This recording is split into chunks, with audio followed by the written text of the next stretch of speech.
அனைவருக்கும் வணக்கம். விருச்சிகராசினியர்களுக்கு நிகழ இருக்கும் நவம்பர் மாதம் 1ஆம் தேதி புதன் பகவான் துலாம் ராசியிலிருந்து விருச்சிக ராசிக்கு பயிற்சியாகிறாரு. இந்த பயிற்சியின் காரணமாக விருச்சிகராசினியர்களுக்கு என்ன மாதிரியான நன்மைகள் எல்லாம் ஏற்பட இருக்கு, கிரக நிலைகளின் ரீதியாக அமையிருக்கும் சாதகங்கள் என்ன, பாதகங்கள் என்ன, குறிப்பாக இன்றைய நாளில் கிரகங்களுடைய சஞ்சார நிலைகள் என்ன என்று பார்க்கும்போது மேஷத்தில் குருவும், சிம்மத்தில் சுக்கிரனும், துலாம் ராசியில் சூரியனும் செவ்வாயும், விருச்சகத்தில் புதனும், மகரத்தில் சனி பகவானும், மீனத்தில் ராகுவும் சஞ்சரிக்கிறாங்க. இந்த கிரகங்களுடைய சஞ்சார நிலைகளின் காரணமாக விருச்சிக ராசினியர்கள் நினைக்கக்கூடிய அனைத்து காரியங்களும் நடக்கக்கூடிய ஒரு தருணமா இந்த புதன் பயிற்சி அமைஞ்சிருக்குதுங்க. அந்த வகையில என்ன மாதிரியான நன்மைகள் எல்லாம் ஏற்பட இருக்கு என்பது குறித்தான முழுமையான பதிவு தான் இந்த வீடியோல நம்ம விரிவா பார்க்க போகிறோம். அதற்கு முன்னாடி புதன் பகவானை பற்றி சற்று விரிவாக தெரிந்து கொள்வோம். பொன் கிடைத்தாலும் புதன் கிடைக்காது என்பார்கள். சூரியனுக்கு மிக அருகாமையில் இருக்கக்கூடிய மிகவும் ஒளி பொருந்திய புதன் வித்தைக்கு அதிபதியாக சொல்லப்படுகிறாரு.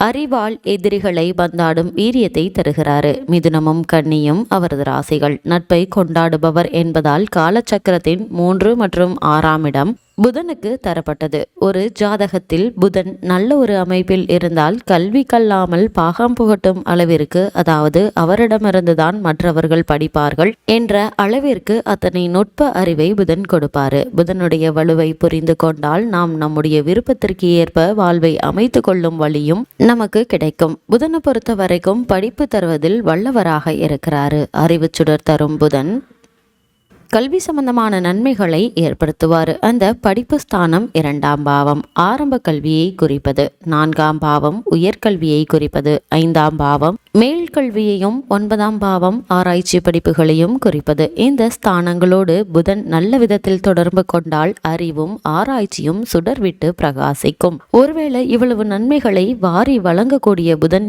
கெட்டுவிட்டால் என்ன மாதிரியான சூழ்நிலைகளை நாம் சந்திக்க நேரிடும் என்று பார்க்கும்போது, புதன் கெட்டுவிட்டால் ஒருவருக்கு மனநல பாதிப்பு, நரம்பு சம்பந்தமான நோய்கள், நரம்பு தளர்ச்சி, வெண்குஷ்டம், உடம்பில் அதிகமான வியர்வை, ஆண் மலட்டுத்தன்மை, அவ்வப்பொழுது தலை சுற்றல், காது கேளாமை, உணர்ச்சி பாதிப்பு முதலிய நோய்கள் புதன் கெட்டுவிட்டால் வருவதற்கான வாய்ப்புகள் உண்டு. இவ்வளவு மேன்மைகளை கொண்ட புதன் கேதுவோடு சேரும் பொழுது மனநல பாதிப்பு ஏற்படும். சுக்கிரனோடு சேரும் பொழுது வெண்குஷ்டம் போன்ற நோய்கள் ஏற்படும். சந்திரனோடு சேர்ந்து கெட்டுவிட்டால் மனதில் எப்பொழுதும் ஏதாவது ஒன்றை யோசித்து கொண்டே செயலிழந்த நிலையில் இருப்பார்கள். தேவையற்ற கவலை அவர்களை வாட்டும். செவ்வாயோடு சேரும் பொழுது நரம்பு தளர்ச்சியும் தலைவலியும் மனக்குழப்பமும் ஏற்படும். சூரியனோடு சேரும் பொழுது தலையில் உள்ள மூளை நரம்புகள் பாதிக்கும். சனியோடு சேர்கின்ற பொழுது எதிர்ப்பு சக்தி குறைவு ஏற்படுவதற்கான வாய்ப்புகள் அதிகம் உண்டு. அதே மாதிரி இந்த புதனை பொறுத்த வரைக்கும் 12 பாவங்களில் ஒவ்வொரு பாவங்களில் சஞ்சரிக்கும் போதும் என்ன மாதிரியான நன்மைகள் எல்லாம் ஏற்படும் என்று பார்க்கும்போது, புதன் 1ஆம் இடத்தில் இருக்க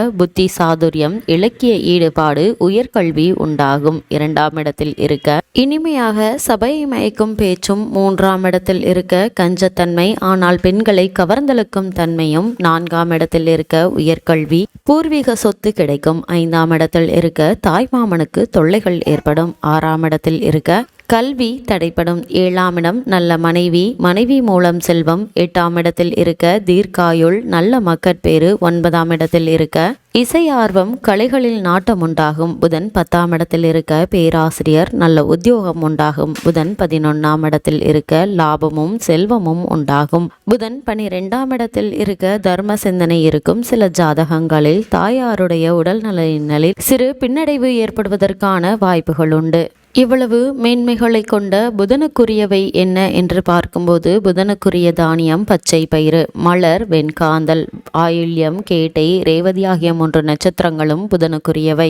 சுபகிரகங்களில் ஒன்றான புதன் ஆணும் பெண்ணும் அற்ற அழித்தன்மை உடைய கிரகம். புதனுக்குரிய நிறம் பச்சை. உடலில் அங்கங்களில் கழுத்து பகுதியை குறிப்பது புதன். உலோகங்களில் பித்தளையை குறிப்பது புதன். மொழிகளில் தமிழ், கலைகளில் கணிதம், சிற்பம், ஜோதிடம் போன்றவை புதனுக்குரியவை. உரியவை. புதனுக்குரிய ரத்தினம் பச்சைக்கல். புதனுக்குரிய தீபம் கற்பூரம். புதனுக்குரிய மறைவு ஸ்தானங்கள் லக்னத்திற்கு 3, 6, 8 மற்றும் 12. புதனுக்குரிய நாயுருவி கொண்டு ஹோமம் செய்தால் தோஷங்கள் கழியும். சுவைகளில் ஊர்ப்பு சுவையை உடையவர் புதன். பஞ்சபூதங்களில் வாயு கிரகமாகவும் வாதநாடியாகவும் வடக்கு திசைக்கு உரியவராகவும் புதன் இருக்கிறாரு. மகாவிஷ்ணு அதிதேவதை. ஒவ்வொரு ராசியிலும் அவர் 1 மாத காலம் இருப்பாரு. உபய ராசிகளான மிதுனத்திற்கும் கன்னிக்கும் உரியவர். தாமச குணம் மிகுந்தவர். கன்னி ராசியில் உச்சம் அடையும் புதன் மீன ராசியில் நீச்சம் அடைகிறாரு. ஒரே ராசியில் உச்சமடைந்து ஆட்சியம் பெற்று மூல திரிகோண பலமும் பெறுகின்றவர் புதன் மட்டுமே. அவருடைய தசை 17 ஆண்டுகள் நடக்கும். இப்படிப்பட்ட புதன்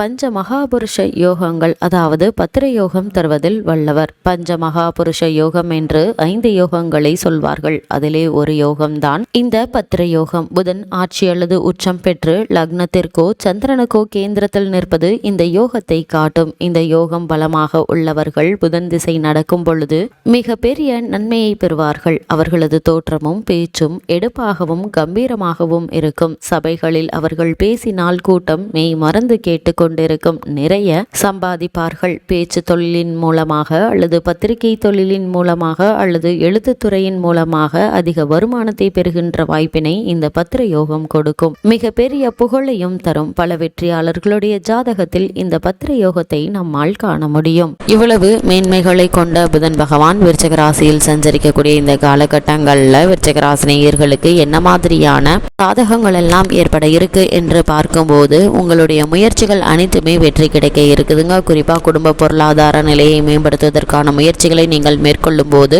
முயற்சிகள்ல வெற்றி கிடைக்க இருக்குதுங்க. தொழில் மற்றும் வியாபார ரீதியான விருத்தி சம்பந்தமான முயற்சிகளுக்கு நிதி நிறுவனங்களுடைய ஒத்துழைப்பும் அரசாங்க ஆதரவும் உங்களுக்கு கிடைக்க இருக்குது. அதே மாதிரி புதிய ஆர்டர்கள் உங்களை தேடி வந்து கிடைக்க இருக்குதுங்க. உத்தியோகஸ்தர்களை பொறுத்த வரைக்கும் உங்களுக்கு காரணமே இல்லாமல் மறுக்கப்பட்டு வந்த ஊதிய உயர்வு, பதவி உயர்வு, உத்தியோகத்தில் கிடைக்க வேண்டிய சலுகைகள், தற்காலிக பணியாளர்களுக்கு பணி நிரந்தரம் செய்யப்படுவதற்கான வாய்ப்புகள் இந்த தருணங்கள்ல உங்களுக்கு கிடைக்க இருக்குதுங்க. வெளிநாடு சென்று பணியாற்ற வேண்டும் என்ற விருப்பம் இருந்தாலும் அதற்கான முயற்சிகளை தற்போது நீங்கள் மேற்கொள்ளும் போது ஒரு முயற்சியிலேயே உங்களுக்கு வெற்றி கிடைப்பதற்கான சாத்தியக்கூறுகள் அதிகம் இருக்கு என்பதை கிரகங்களுடைய சஞ்சார நிலைகள் தெளிவாகவும் உறுதியாகவும் எடுத்துக்காட்டுது. விருச்சிக ராசி நேயர்களுக்கு இந்த பயிற்சி நிகழக்கூடிய தருணத்துல என்ன மாதிரியான விஷயங்களை நீங்கள் அதிக கவனத்தோடு இருக்க வேண்டும் என்று பார்க்கும்போது உத்தியோகஸ்தல சக ஊழியர்களுடன் பழகும் போது சற்று எச்சரிக்கையோடும் கவனமாகவும் இருங்க. அவர்களுடைய சொந்த காரியங்கள்ல நீங்கள் ஈடுபட வேண்டாங்க.